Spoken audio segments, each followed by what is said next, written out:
नमस्कार, मी सविता अरगळे पुण्याहून आली आहे। पहिल्या वेळेस आले शिबिराला,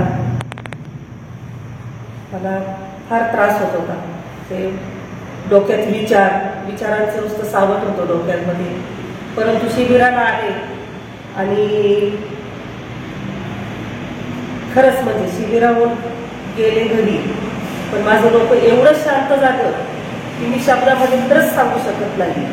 मला इतकी शांती मिळाली, मला ना माझ्या डोक्यात थोडे सुद्धा विचार येत नाही आहेत। आणि त्याच्यानंतर आम्ही परत शिबिर अटेंड केलं, दुसऱ्यांदाही शिबिर अटेंड केलं, पण जो त्रास होता तो संपूर्ण गेला आणि आज इतकं म्हणजे रिलॅक्स मध्ये जीवन जगतोय आम्ही। खरंच म्हणजे सांगू शकत नाही, बाबांसारखे गुरु मिळाले आणि आज तिसरी वेळ आमची आले आणि आज आम्ही बाबांकडनं दीक्षा घेतली।